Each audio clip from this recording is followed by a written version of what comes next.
Okay, so first question we got is from Irini, I think.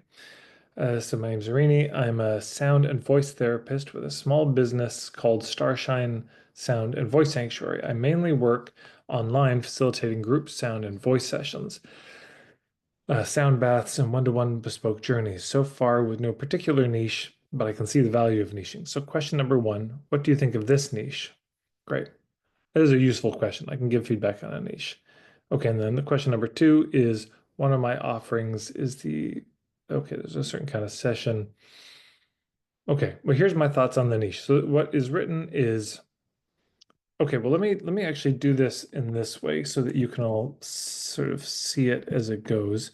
I'm going to put this in a little Google folder and then I can sort of parse it as we go through. So and do a little screen share so you can see this. Okay. There's what's written. Okay, so working with singers, songwriters, artists, creatives to facilitate the inner space for new creative work to come through. I'm also an amateur singer, songwriter, and love to work in the creative realms. Okay, well, let's just put that down. Okay, well, this is basically what we're working with. So singers, songwriters, artists, creatives. Now, by the way, Irini, am I pronouncing your name right? Yes, perfect. I can't believe you got it right. I have an uncle who calls me something else. Okay. Where are you zooming in from, by the way? I'm actually from Crete. I'm in Crete. My husband is your long-term fan, Simon. So yeah, Simon who? Simon Henderson. Okay, there we go. Yeah. So Grand. he's the fan and I'm on your free Thursdays. He's converted me. He kept talking about niching, niching, niching, and Uh, it infused my brain cells, and here I am. God, I'm sorry. I'm to blame for that. Okay. Thank you. Yeah. So working with singer-songwriters, artists, and creatives. So here's what I like about this. Singers and songwriters, you know if you're that right away. You immediately know. Artists, it's a little broader, but you generally have a sense if you're an artist. Creatives is uh, I never know what that means. That means a million things to a million people. But in the context of these three, I get a sense of the flavor of am I this kind of person or not? So, okay, so that's helpful. So, and then to facilitate inner space for new creative work to come through.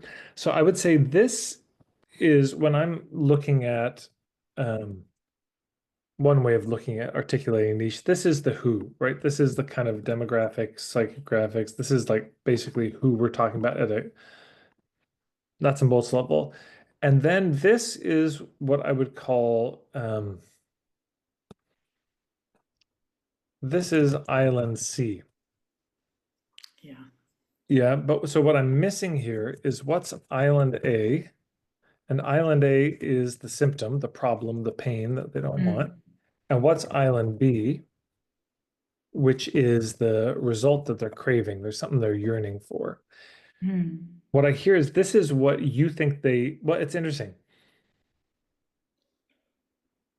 Actually, so it's a little more detailed than this. For new creative work to come through, that may be what you're wanting for them. I don't know. But Yes. then your point of view is facilitating the inner space. But and this is the critical thing for everyone to catch. Unless your ideal clients are coming to you saying, I just wonder, I just really am looking for somebody to facilitate the inner space for new creative work to come through. Unless those are their words, it's not what they're wanting. We've missed the boat, yeah, in terms. So we want to use their words. We want to keep this really simple. What I hear is um, there's some result they're craving. I wonder if they use those words. Like, are they coming to you saying, I just feel like there's some new creative work and I just want to, it's just not coming through and I want it to come through. Is it that or is it something else? Like, what would make it relevant, this idea of the new creative work? Do you have any sense of this? Wow. I promise you, I am belonging to your group because I am a hippie, right? So all of this is coming from some sort of hippie, low down, probably weed infused inspiration. You know what I mean? Like, I'm sorry to say, like, one time, I was sitting there, you know, contemplating the meaning of life, and I thought, hey, man, there's a gong rather than a bong behind me. This is the situation I'm in. But I just thought, oh, wow, this work, because I'm in it. I'm really in this work, and it's so brilliant. I love it. Mm. And I was like, wow, I know what this does. This brings you down to the bare bones. And from the bare bones, you can grow new work. And because, and it's just like, wow. And I just had an aha moment, and I thought, hey, could this be my niche? Because before that, I thought chronic fatigue people, because I have chronic fatigue. Could it be, like there's so many beautiful groups of people, and I worked with cancer patients for a year. Touch wood, that's not, a thing, because family had cancer, so I went through all these journeys, and I don't know. I shouldn't have gone off track, sorry. But yeah, so I don't really have an angle on it. But Yeah. it's So just nice. okay, right. So I Yeah. would just say this is the homework because this is the distinction that's important, talking about artists is and if you check my playlists, actually it's not there anymore, but it's if you there's a product I've got on my webinars page called The Trap, um, which Okay.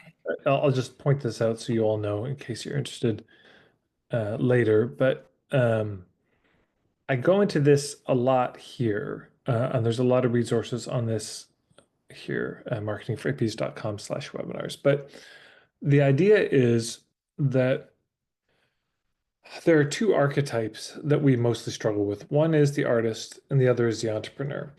And for most of you on this call, I'm going to submit that you lean real heavy on the artist, and it's like a marriage that's extremely dysfunctional. And every time the entrepreneur speaks, it's sort of like, shut up, stay in the corner. Why did you come out of your room? So it's not the most functional because the artist knows what they want to put out and how they want to put it out. They got these ideas of the things they want to create. What they have not thought through is the marketplace side of it. Does anyone want it? They've not thought through who is this for? They've thought through the what and the how, but not the who. Now, of course, there's the opposite side. The entrepreneur is always thinking about the who. Who's got a problem that could be solved? I can make some money, but they haven't really taken the creative leap to what could I make and how could I make it that would be really interesting. Yeah. So it's your business is the child of the marriage between those two.